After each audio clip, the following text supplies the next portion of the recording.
I've been told by everybody up on this roof that they're all off the roof. I am on the roof of exposure 4. Got fire through the roof of the fire building in the entire rear section. Now remember, given the payday, has he been accounted for? Okay. 610B. That was the Mayday. 610B. I'm here. We got a fire. 1.5-story, single-family dwelling. Fire showing from the second floor. Give me a second alarm on this. Coming up to the top floor. I got people hanging out the top floor windows with a baby. Commercial building. A lot of fire, a lot of smoke. Go ahead and strike a third alarm on my orders on this. Got people on the front fire escape here with windows vented below them. We need somebody up there. Yeah, let them know we got a job. I'm pulling up now. Second alarm, I got a 1-story single-family frame. Heavy fire showing from the attic. So we're using all hands. We got one line stretch, fire on the 4th floor. Second line being stretched. Primary searches are underway. Hey, welcome back to Old School. I'm Chief Rick Lasky, along with my good buddy, Chief John Salka. And we've got another, we always say this, but we do. We got another great show, another off-the-cuff, let's talk topic thing that we come up with our scientific approach to doing podcasts here. Hey, real quick, FDIC, man, only a few months away now. We're talking April. Getting close. All the classes have been picked and advertised and posted, and we're on the calendar. We got all sorts of plans for more radio shows out there as well, and we're all excited about it as always. Yeah. Oh man, and you know, it's April. It's, you know, we should be further and further out of this, you know, working our way out of this whole pandemic thing. And, you know, after August, there was 20,000 plus people. You and I stood there going, you remember we stood up and looked in opening ceremonies, went, holy crap, Right. Look at this place is jammed. Spite of the COVID. Except for, and forget even COVID. It was August, John. It was a great showing for a summertime, off schedule, show. Some of the best keynotes. Our buddy Steve Chikarotis was that. Boy, you know what? I don't take. I'm always special. Let's be clear about that. But I don't take notes. I don't write down stuff when I'm listening to keynotes, unless it's really what I think super good stuff that means something personally to me, that affects me and motivates me. And I was writing stuff down where Steve was talking, and I'm still thinking about some of the stuff, some of the stuff he said, some of the points he made were really stuck with me, really stuck to me, and they're long lasting. And I am still, behaving a little bit differently and doing some things a little bit differently because of that. You know what? I do I should say all the time, but the whole box breathing thing, when you need to concentrate or calm down or whatever, there's times, my head, I'm like, okay, I gotta get into this. I gotta change and that whole box breathing thing you talk, it works. It works. And that, first of all, incredible keynoters. It was just a great FDIC. One of the greatest things that he said, not greatest, but one of the greatest points that I picked up, I think the best points I picked up that he was talking about. He said, when you're sitting there, when you go to you plop into the recliner and you're sort of watching TV and you're flipping through the channels, to find something to watch. He said, you're not there to watch something. You sat down to watch TV sort of blindly. You're just sort of surfing through it. He said, get up. He said, comfort is bad. He said, comfort is something that just creeps into your life and it makes you want to be comfortable more and more and longer and longer. He said, that doesn't get anything done for you. He said, if you're sitting there searching for something on TV, means you shouldn't be watching TV. Get up and go clean the garage and go organize your briefcase or go get a haircut. He said, you got a long list of stuff you probably need to get done, and sitting down and wasting time and being comfortable is not the way to get it done. And I thought that was good because my wife is quite a lot like him. And I sometimes could not be. And motivation from a guy that I really love, and I love Steve. He's a great guy. Being motivated by a guy that you really respect and like a lot is wonderful. Well, and like I said, there was the keynoters, the feature speech, every bit of it was. Yep. It was just it was great. So I'm looking forward to this April. Yeah, it'll be nice being back on the regular schedule, regular time of year that we're normally there, back on routine. And you and I are. I mean, we're doing our thing. Same stuff. We're doing our Monday workshop. We're doing our Wednesday big room with the group up on at the end of the day. We're doing our Friday morning group, right? Yeah. Well, no, we did this last. We did Wednesday. We did. True. But the first time with maybe the full audience. Yeah. Oh yeah. And we're doing our shows anyway. I'm loving that new group. Yep. It's going to be great. So hey, you and I were talking when we sat down. like we usually do when we're together. It's like, all right, what do you want to talk about? What do you want to do? And it was just out of the blue, we start talking about like, our building and, some of the different things. And, I brought up the aerial ladder that you guys very graciously donated, South Boulder Grove, to the Wichita West Volunteer Fire Department. I know Chief Ron Fetzer and everybody there is excited about it, over the top excited, like I am. It's a great rig. But, we're doing a lot of training. We're getting everybody all good to go. And, between the driver's training and the aerial operations and spotting, and I love doing it. You know me, I've always loved doing the truck stuff. So, spending time with a couple of the guys talking about positioning and things like that. All of a sudden, I'm back in the mode of, the Sal Marchese lessons about positioning a tower ladder, and you and I just said it. We just said it in class, and we'll talk briefly here about quints. Some people love them, some people hate them, but there's a lot of fire departments that's what they have to do to make it happen. They're getting very popular now, too, as a matter of fact. You see them all over the place. You see them used for sale. You see new ones being featured all over the place. Yeah. Well, and there's a lot of departments that have, hey, we have 8 stations. We have 2 trucks, but they're actually quints because right now we don't have the staffing to dual staff companies. So we have to run the truck, in their first do still district, whatever they do the engine stuff, but then they service the truck. I used to be an adversary, a quint adversary. I used to not like quints at all years ago. Oh, me too. There's lots of things I used to not like that I've come around on, and I still don't like that old total quint concept. That I don't like, right? When you turn a whole city into quints, and depending on what sequence you arrive at the box. The first rig the first one to roll in is an engine. The second one to roll in is a truck. The third one to roll in is an engine again. And then I'm saying to myself, holy cow, you don't know until you turn down a block what you even doing at the fire. Concepts like that, that's more of a tactical. It's a quint-based tactical concept. I don't like that. The actual quint tool, the actual quint apparatus, I think is a wonderful concept, both for small career departments, meaning lightly staffed career departments, or even volunteer departments. My volunteer department, we now have a quint. We now have a 75-foot Pierce quint, and it's just perfect. We don't run it out first do as an engine. It's second do, but if we have to do something, we have to stretch a line to protect an exposure or something like that, we can do it. Yet it's still an aerial ladder for us. We can, we can use it for, mostly private dwellings and the small multiple dwellings that we have. So quints are wonderful pieces of apparatus, and they are just like full aerials and full tower ladders. They are aerial ladders. They are legitimate ladders. Right, and one of the original concepts was, you put 6 guys under, 3 of the engine, 3 of the truck. Well, not everybody has that ability. Right. So you have to choose what you're going to do. And like I said, in some areas, like where we were just at, we were in down Texas in spring, and we talked about quints and engines and stuff. And where you go, look, that's what we have. In their first do still district, they pull up.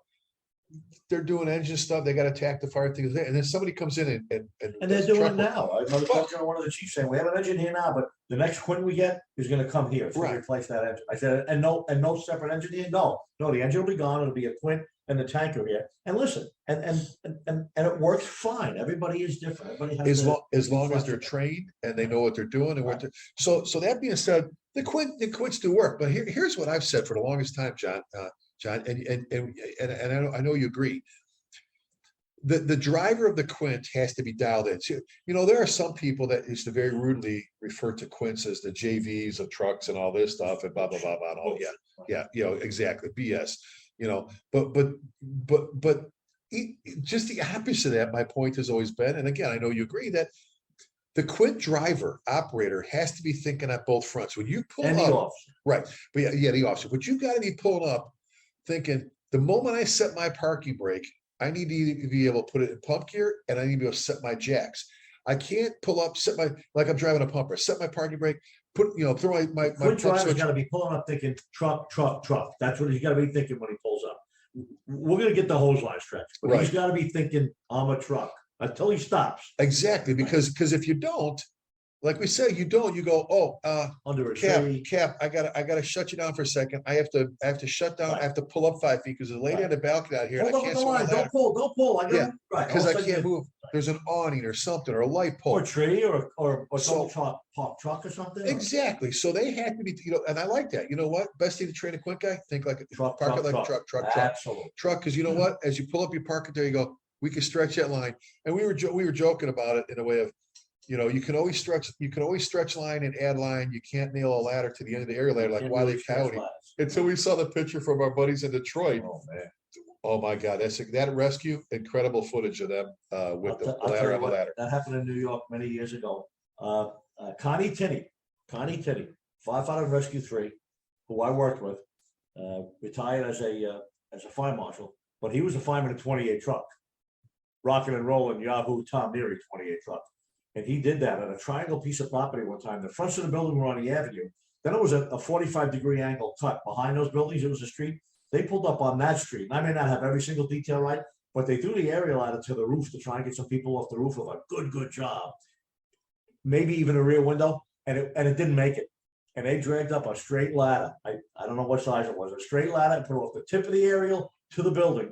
And he removed a couple of people out of a building via a portable ladder onto the tip of a fully Well, extended. that Detroit one with that rescue with the straight ladder and the tip where you can't go any Right. further, that's like a medal. You making rescues, well, I would think so. that's like, holy cow, man. I'm just, So let's talk more about. so let's we're- talk we're- more about our ladders. we're talking aerials of tower ladders. So that being said, just one last time, if you're driving a Quint, folks, to our listeners, just like John said, be thinking truck. When you pull up, be ready to set your outriggers and swing your turntable around to what you have to do. If you can do that, you can get the hose around anything else. Right. You Right. can't do the opposite. So that kind of covers Quints. We also know briefly, Snorkel Chicago does a great job with their. And there were snorkel snorkels spots. out there. We had a snorkel at Mineola when I was a young volunteer there. And we had 2 ladder trucks, matter of fact, truck company 2 ladder trucks, 100-foot Seagrave tiller, which was beautiful. And it was a 72 gas engine on it, but what a beautiful rig that was. And we had a snorkel, a Ward LaFrance snorkel with the articulating boom with the elbow, Right. And that was that does a couple of things that no other rig does. It can reach up over wires and things like that. But they're not that popular.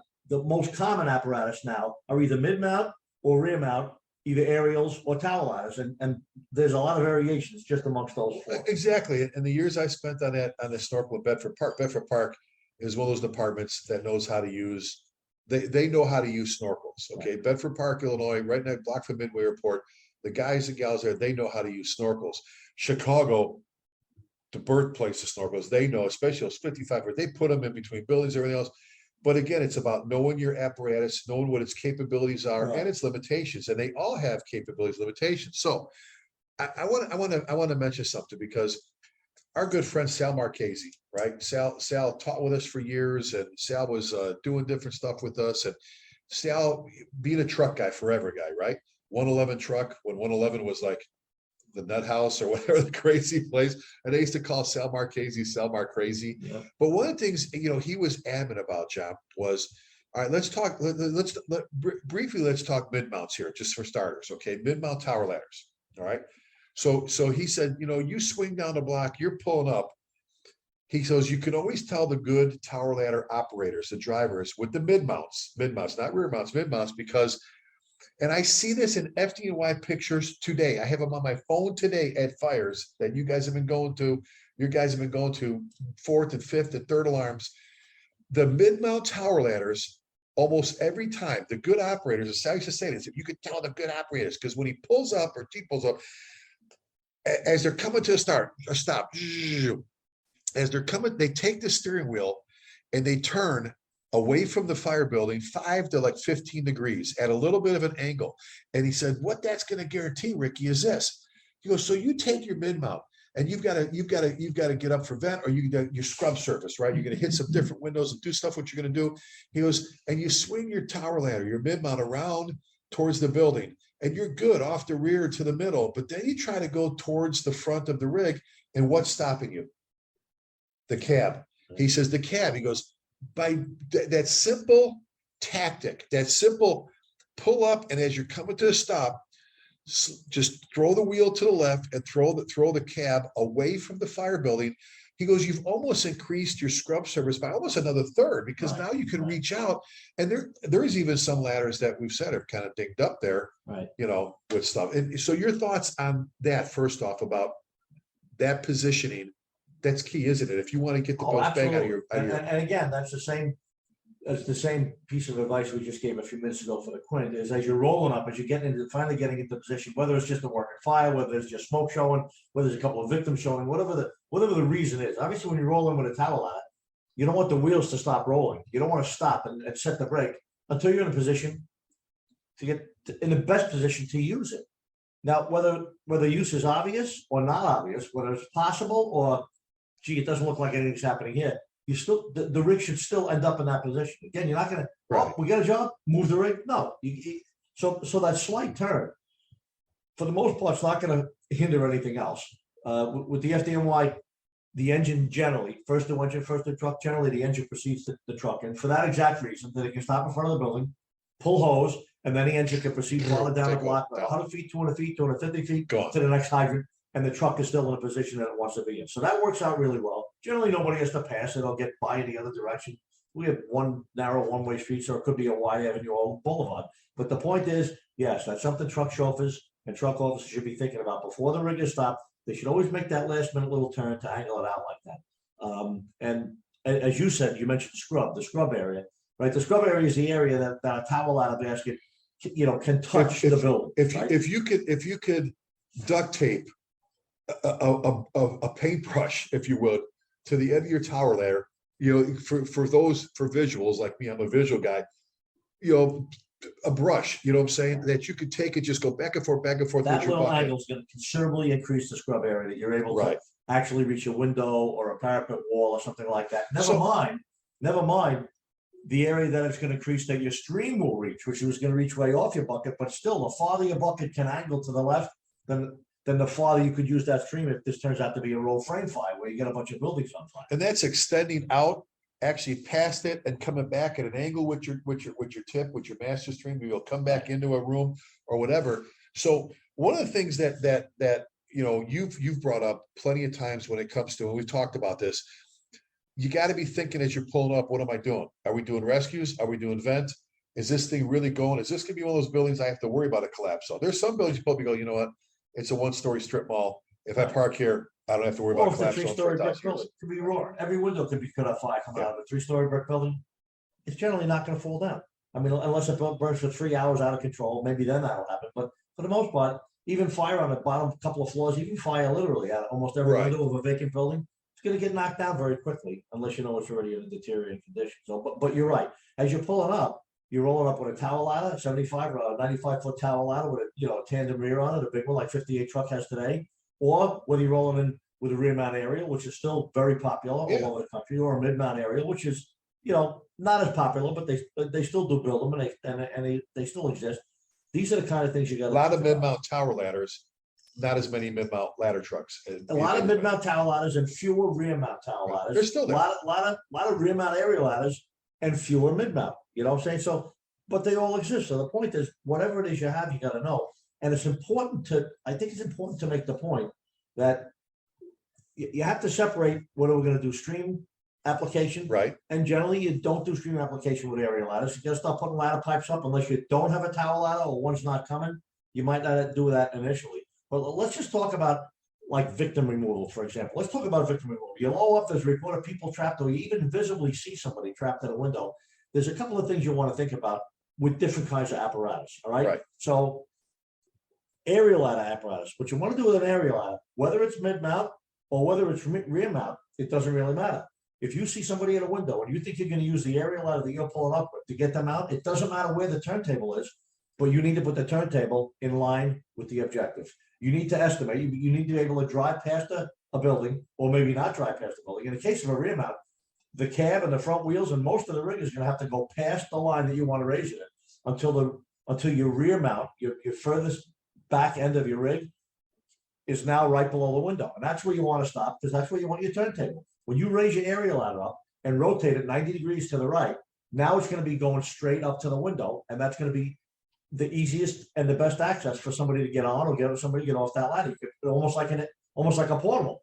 Both beams could practically touch either the windowsill or right under the window. Rather than an angle. Rather than an angle. So that's number one. Number two, it's also a direct run. There's no other trees or any obstacles. Without twisting and a little tip sticking in. You don't want to trying engage climb up one over. beam of an aerial ladder on a windowsill if the other beam is not supported. You get a Stepping couple over people your on that rail window. and all. Yeah, Exactly. exactly. So that's a rear mount aerial. Now, what if you pulled up, but you didn't have a rear mount aerial? What if you had a rear mount tower ladder? Would you do the same thing? And the answer is no. If you have a tower ladder, again, whether it's rear mount or whether it's mid But mount. explain why, because there's a specific I know where you're going with this with buckets. That's right. So with- if you with have the a bucket. bucket or a basket on a tower ladder, and again, there's variable designs. They're laid out quite differently, designed and size, square or rounded corners, but many of them, I don't know if I can say most, lots and lots of tower ladders have the gates, the swinging entry gates on Right. the corners. Why? Because most of them have in the center. That's where The the pipe nozzle, is. yeah, the pipe. Now some of the we know some of the old ones. Some of the Supton buckets have two pipes, and they may change the gate location, but almost always. And again, the thing is, forget almost always. Know what you have. If you have a Baker tower ladder, if you have a New York City like tower ladder with the corner swinging gates on the corners of the basket, then what you want to do is you want to set up the basket. You want to roll until the basket is in line with the objective, with the window, second, third, fourth floor window the person is at. Because now, when you raise that up and you rotate it, you're probably only going to have to rotate it maybe 45 degrees rather than 90 degrees. And as you extend that basket up to the window, just by doing it, just by lining the basket up with the objective, rather than the turntable, you've assured that when that basket gets to that window, the gate is right facing the window. The corner of the basket is going to be facing the window. You'll be able to swing it in and load. So victims right in rather or than far straight from on, like we're talking about a straight stick, we're coming off at an angle for a tower ladder. with your doors on the sides. And that would be the even if corners. you had a big basket hanging over the front of your tower ladder. Right. A rear mount, full heavy duty, full ladder with a basket on it, and you're going to use the basket. Then line up the basket with the turntable, which is practically right in front of your cab. And then when you raise it up, it's going to make that same almost 45-degree turn, extend up to the window, and they are going to be with that corner again at the windowsill. Again, the height will vary depending on who you got in there and what you're doing, and you can load people into that So very easy. we're going for a rescue with a straight stick. We want to set the ladder as square to the building Turntable at the objective. at the objective. Tower because ladder, basket. because I know in some cases I've been with some buds at some place, it's like, you know what? If we pull up and we know we're going to need 2 aerial ladders to cover the windows we have, we want to get the most bang for our buck. So we're going to put this here so we can actually do a little bit of scrubbing Right. back and forth. We may not, What we just talked about was a known life hazard. At a visible window. when you get there, immediate that you have to because remove. someone could pop out a window off to the side and And then you might already be set up. and everything's done. So if you're pulling up at 1 or 2 ladders, like the FDNY does all the time, you want to try and stretch your coverage as much as possible. So one will park here, the next one should park farther back and estimate the difference between the rigs, that both aerials could either reach Right. towards each other, one reaching back, one reaching forward, and then they could also go in the other And there's direction. some great pictures. Like I said, there's some great shots, especially with drones now that go that, everybody's, wow, look at the fire. I'm like, yeah, look at the fire, but look at how the ladder trucks are set up. Look at where there's a specific reason why they stuck those 2 up that way and one over here. Even and though then- one of and them there's- probably there's- got there 5 minutes ahead of the other. Yeah. I saw a picture the other day. I think I saved it. I think I took a screenshot of it. It was a great aerial photo. I'm sure it was a drone. It was an aerial photo of a house fire. And it was one building off the corner. And there was a ladder truck parked not directly in front of the burning building, but sort of halfway between the burning house and the next house, which was the corner house. Right. But then around the corner, past that corner house, there was another ladder truck parked, and he had his aerial extended over the backyard of the building to the left of the fire building, and the tip of his aerial was on the roof at the rear of the building that was on fire. So there were 2 aerial ladders on 2 different blocks around the corner from each other that both had their aerials on one building. That was stupendous aerial ladder positioning. The guy literally had to be driving away from the fire building and making the turn and then stopping, and he put the ladder. Well, up and sometimes I always say that's like looking at Boston.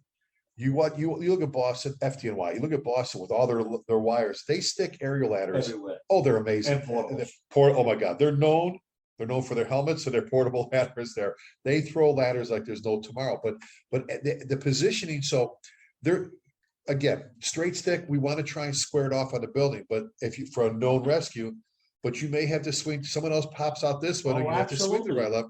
So that second ladder is either gonna, if you're here, if you got a large enough building where you're not gonna be able to reach everything. Attached buildings. Or So long, that second truck has to know, the engines have to know, the chiefs have to know to be able to get this thing down the street and either back it in, spin around. So now, because again, 100 foot, 4 sections, if you got a 100-footer, you lose one whole bed if you're not positioned right going over. So you've got, the good operators, and a long time ago, John, it's just funny, and Darien Woodridge is a great fire department. There's a battalion chief assistant, you have great guys at Darien Woodridge, guys and gals, right?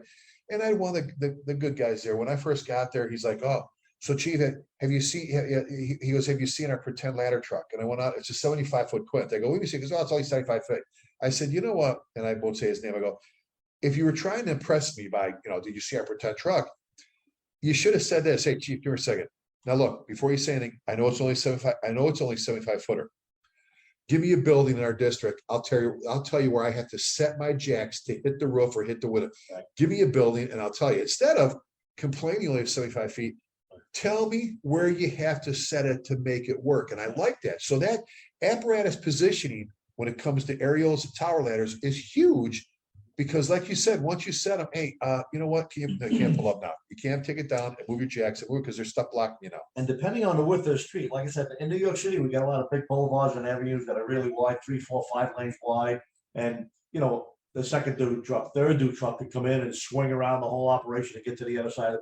But sometimes you're in narrower streets, sometimes even 1-lane streets with parking on both sides, where the rig's just wide enough for rig. We just drove by the newer buildings that had the 0 setbacks with the cars. We just drove down it with a car. And they exist everywhere now. In that case, now all of a sudden, guess what? The incident commander. Now battalion chief has to start paying attention to something that really might be a company officer's responsibility, proper ladder positioning. But the incident commander, the first arriving battalion chief, might have to get on radio, say, 1-8 battalion of Bronx, instruct the second dual ladder 5/8 of tower ladder, have them come in off Southern Boulevard, not off the other end of the block. Have them come in off the Southern Boulevard. I need them at that end of the building. And then you'll get your dispatcher on the radio, talk to that incoming ladder apparatus, tell them buy orders in the battalion, come in off Southern Boulevard, and now the incident commander can be getting into the act. Now he can be assisting with his perspective from out in the street and say, no, I already got 2 ladders backed up on one side. Guess what? It's a 1-lane street. The engine's already in pump. They already got a line or 2 off. I got to get a truck in from the other. And that's why, and we've said this for years, as the IC, you have to be able to see the damn building. If you're around the corner in an igloo or inside, that's why you stay outside. That's right. Or you're in an igloo, you're not going to see or trapped in your car across the street with your nose in a book or a radio or whatever the hell they're doing. Right, you got to see. You know what? As they're coming in here, or what I got coming, I needed a rescue. You got to get involved. I need ventil. You know what, guys? We're talking ventilation right now.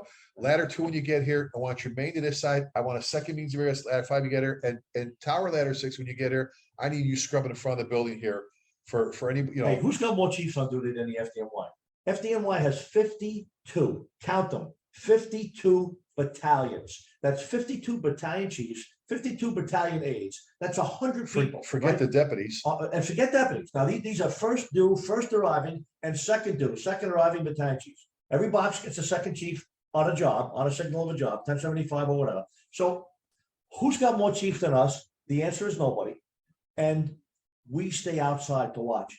Company officers don't stay out to watch. None of my company officers arrive and stand outside and watch a fire. Everybody that arrives at a working fire in the FDNY, every company officer, engine company officer, truck company officer, for the most part, they are deployed right inside the building. Whatever's going on the front of the building, whatever you can see from the front of the building, whether it's fire out windows, smoke extending down cocklofts of adjacent buildings, that's not going to really be seen by any. You got the sharpest company officers in the world. They're not going to see it. They're inside working. Somebody's got to watch it. Well, maybe you leave somebody in front of the chief, in front of the building, and then the incident commander can be in his car. Oh, really? So let's back up to what I first just said. So you got 2 chiefs in front of the building before I do? No, you don't. I get more chiefs than everybody in the world. When I get to a fire, I don't sit in the car. I'm not gonna make a big deal about sitting in the car. Right. We're here to talk about aerial ladders, but I stand in front of the building because I want to be in direct visual contact with the building in case I do need an aerial ladder or a tower ladder. Well, I've actually watched you at your fires, and for those of our listeners, don't picture Chief John Salka standing on the curb in front of the building. He's usually across the street, so he can see the whole picture. He can see the whole view. So now you already mentioned if it's a straight stick rear mount, we'll just talk about that rear mount. About square, if you have a known victim, about squaring off with your ladder and sticking it right up to he or she in that window. But be ready, because someone could, once you're done with that, someone could pop out the window left or right. So now I think this is key before we go any further to the drivers out there, man. And you see it a lot of times out of fires. You have keep in mind, when, especially if you're substituting or whatever, all right, when you pull up, you're not just pulling up and sticking a ladder in the air. You're setting jacks down on the ground. Those are you're setting jacks around parked cars, curbs, but you got to make sure, the new towers have the lasers and stuff like that. Well, that still doesn't fix the fact that you're going to stick it off into a wet, soggy grass parkway that even your pads are not going to protect, or there's a concrete block there, or there's a car there, or whatever. Right. So, again, you're pulling up, you're not just driving this aerial device. You're pulling up and you go, before I can even stick it in the air, I have to know where the hell I'm putting my jacks. And if you only have a couple or two or scissors or whatever, you have to know where those are at and where you're going to set.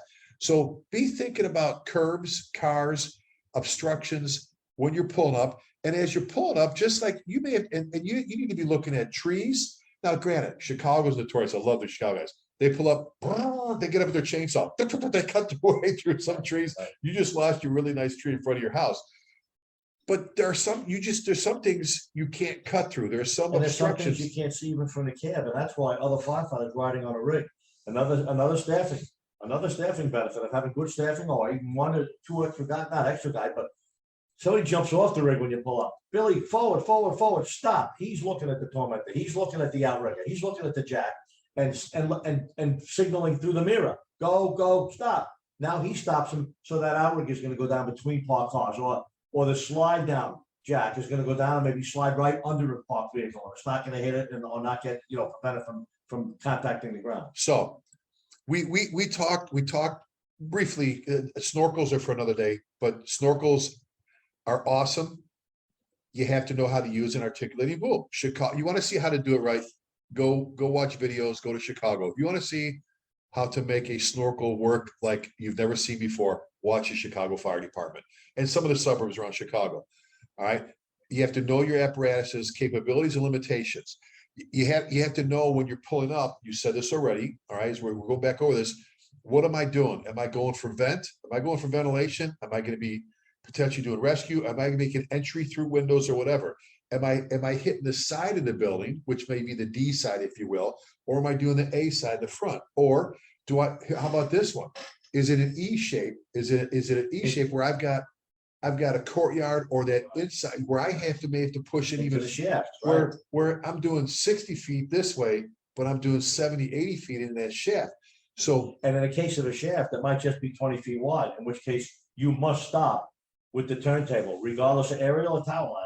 You must stop with the turntable in line with the shaft. So now you can raise your bucket, your boom, your aerial, and have enough room, rotate it, and then lower it into the shaft, and you might be able to reach the throat, which we call the throat. The throat.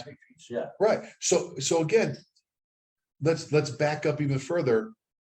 All this is made easier by getting out and knowing your district. You know what? Hey, let's take a ride. Let's go out. Let's turn the block. Okay, guys, look at this building here. If we pull up right now, there are people hanging out the windows. Where do we park this rig to our best advantage? Right. Where does fives come with their tower there, their ladder? Can we reach the roof from here? Yeah, can we reach the roof? And let's parapets and everything else. And nowadays, we got so many ladders that have the ability to drop that little ladder over the side. So you go up, you're in your bucket, and you don't have to drop 12 feet. There's a little straight ladder you can drop down. There's ways to do that, so on and so forth. But that being said, so we gotta, as we're pulling up, we gotta know if we're doing roof ventilation, we're doing window ventilation, we're doing accessibility through windows, via windows, fire escapes, rescues, balconies, all these things you have to be thinking. You're driving that mid-mount tower ladder, we'll say this one more time to you. When you're coming to a stop, be thinking about swinging your cab about 5 to 15 degrees away from the fire building, so you gain that extra third of scrub surface. Otherwise, you're gonna stop right there, okay, and you're not gonna be able to do anything. And that's what's great about rear mount everything, rear mount anything, rear mount aerial, rear mount tower ladder. I don't like rear mount tower ladders. I don't like the bucket hanging over the cab like that. I think it restricts visibility and does a couple of other things. Yet there are places that use them decade after decade, buy new ones and replace old. Chicago does great things with rear mount, My tower point ladders. is, rear mount tower ladders and aerial ladders, you don't have to worry too much about the cab. Once the thing raises Oh, up, yeah. and now you got tremendous, you almost have 180-degree, reach Right. with the aerial ladder. Right. Whether you can park the rig straight at the building, not even angle it out at all, and you're gonna get almost 180 degrees, be able to reach straight back with it, straight 90 degrees sideways, almost straight forward with it, and the cab doesn't limit at all. When you have those mid mounts, and that goes for aerials as well. You get a mid mount aerial with the tip of the ladder pointed off the back. Again, not very common, but if you have that, same rule applies. Yeah, Same, not a swing it bad out. idea to make the final couple of feet a left turn or a right turn angle away from whatever side you're gonna raise the ladder. So knowing your rig is key. Knowing your distances, curbs, obstructions, things like that for your jacks, for your outriggers. Right. Knowing whether you're going vent, whether you're going windows, fire escapes, shafts, like you said, into the throat, all that. Am I doing rescues? Am I hitting this side and this side? Do I have to get the biggest bang because I'm the only aerial ladder coming to this right now? Right. So you know what? I actually have to pull up so I can have more of a scrub surface because there's not another ladder coming, or by the time they get here, it's all going to be blocked up.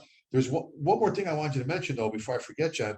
As important as we talk about it, to remember to swing away from the fire building with your mid-mount tower ladder, talk tillers. Remember, we talked about Yes. what to do with the tractor, the cab Right. for Another specific. good idea with tillers. And again, and tillers are another apparatus model, another type of apparatus that are growing in popularity all over the place. You see them at shows, you see them in magazine articles about them. A lot of new cities and cities being renovated of crowding the streets. They're making narrower streets, and like you said, they're putting buildings closer up to this.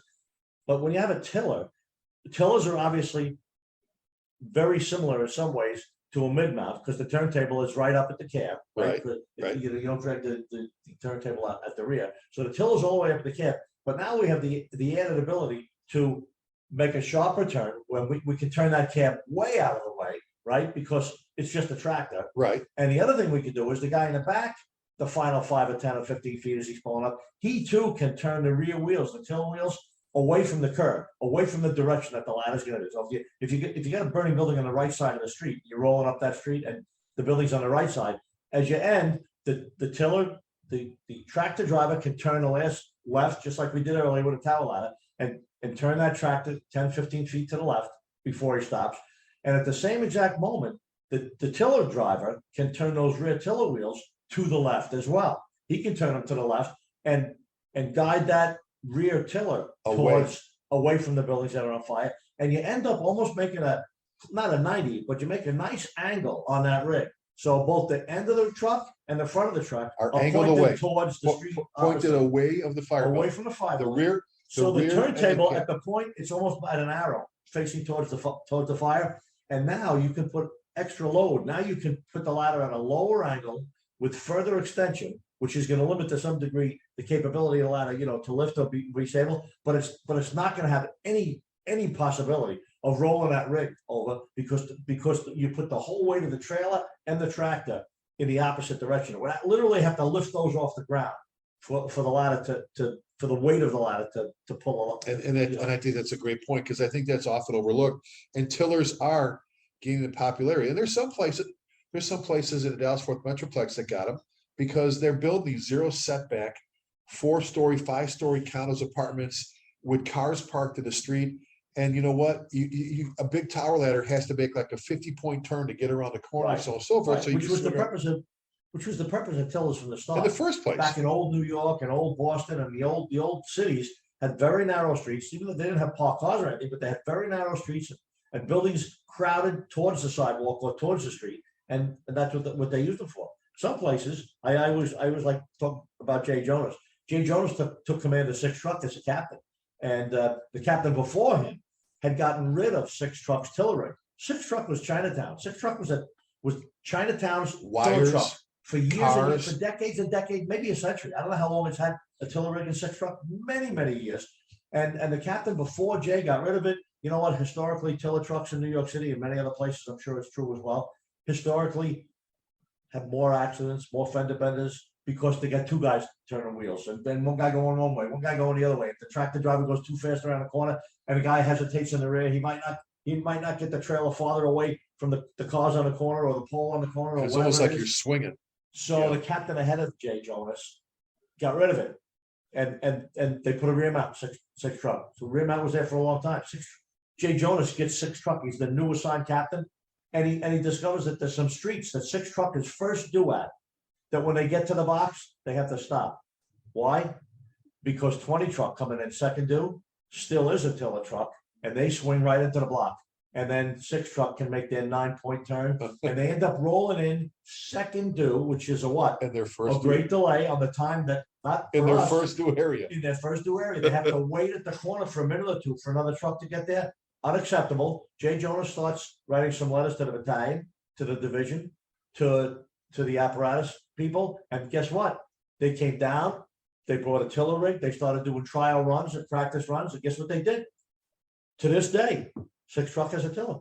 Six Truck has a tiller. Jay Jonas did a great job there because the response area dictated it. The response area demanded it. And you got to pay attention to that. So there are places that have tiller rigs that have no business having them, that they have them because they're the newest thing out there and they wanted one. But there are some places that absolutely must use tiller rigs. And tiller rig has to be positioned very often, as far as where the turntable goes, very similar to a mid-mount aerial ladder, but they have the additional flexibility of moving a rig and squaring it into places and better stabilizing the ladder. So there's some good points about tillers. We talked about snorkels as we're kind of recapping here. We talked about quints, about those you driving quints.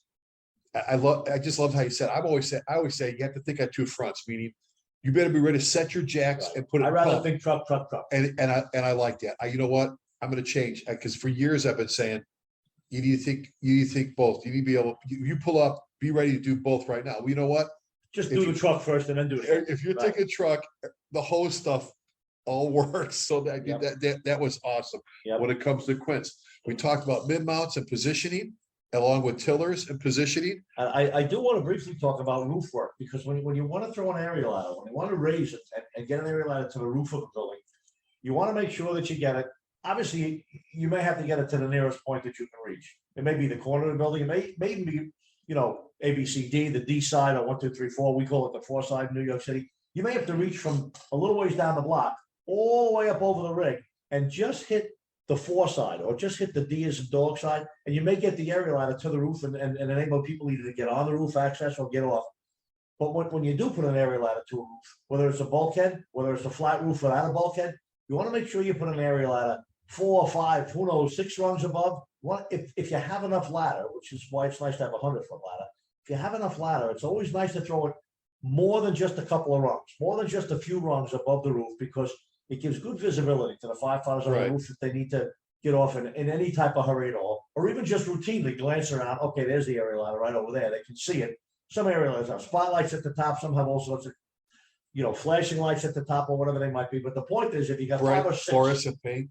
You know what? There's all sorts of stuff up there. But it's nice if it's 5 rungs above, because it gives visibility isn't the only thing. It also makes climbing on that ladder so easy. You can walk up to it like a gentleman. You can reach straight forward in front of you and grab the ladder, and then you can very comfortably step over and grab it. That's right. If you have to bend down to get to the ladder, now suddenly you're bending down over the edge of the roof, and it's just not a natural feeling. It's better to have that ladder farther up.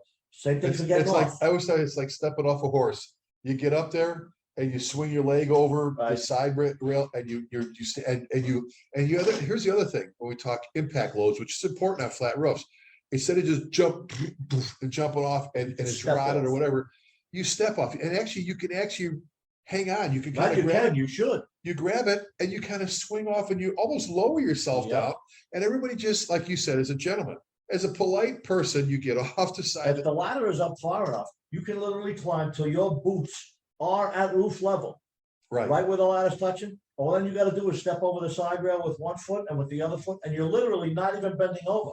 You're just stepping off and the same thing for getting back on. You can walk right to the edge of the building with 2 hands on the ladder, step around the side rail onto the rung, swing the other leg around onto the rung, and now you move your left hand across to the left hand rail, and now you start your center of balance isn't affected.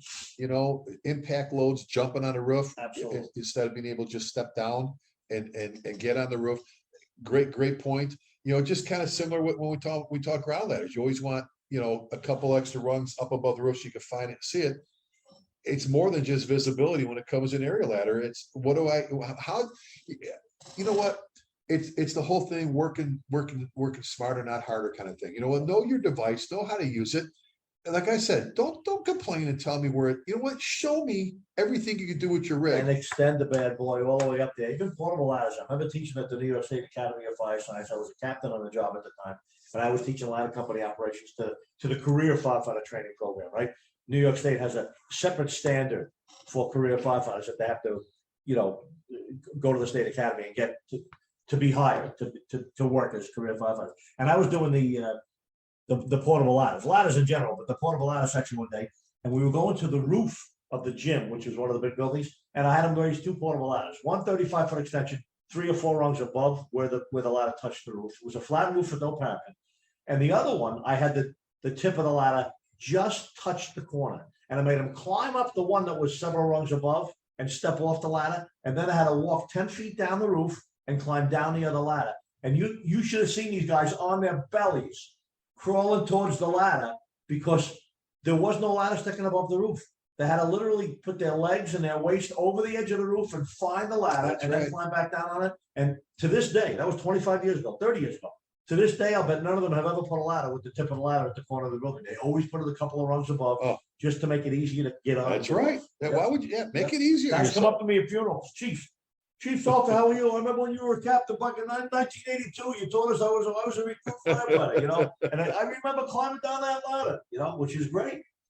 Well, hey, as we close things out here, guys, we've been talking aerials and tower ladders, and it's about positioning. It's about knowing your rig. It's about knowing your district, your still district. It's about knowing your capabilities, your limitations, what you can do, what you can't do.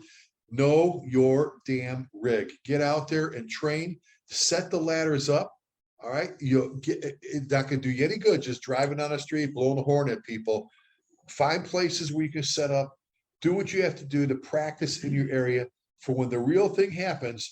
You turn the corner, bing, bang, boom, you're done, and you look like the pro. Know your reach. Know your scrub area. Know your jacks. Know your tormentors. Know it all. You ride on that rig every day. There's no excuse not to know. You should be able to stand next to your rig and point to the spot with your flashlight or your finger. That's where the outrigger is going to land, right there. That's right. No, and again, that doesn't come on accident. It comes with practice. It comes with knowing your apparatus. It comes with training. So, you know what? Another great topic. We went a little bit longer than we normally do, but this was a great topic. It was a great topic on just that, aerials and tower ladders and placement and uses and everything else along with it. We actually covered a lot in a short amount of time. So email if they want to get a hold of you, buddy. Chief John Salka at gmail.com. And I'm Chief Rick Lasky at chieflasky@gmail.com. Both of them are easy. You can find us both there on the internet and everything else. We appreciate you hanging out with us for another episode of Old School. Tell your family, tell your friends, take a look at everything we've done in the past, what we've got coming. We try to deliver some great stuff to you. We always end all of our shows, and that's all of our shows, all the different shows we do, with a very important phrase, and that's please keep the men and women and our armed forces in your thoughts and prayers. And and also right now, how about our law enforcement brothers and sisters? Remember some of the challenges and tough times they're going through. Yep. And probably the most important thing, John, that you say all the time and I say all the time is never forgetting means just that, never forgetting. Thanks again. Be safe and God bless you.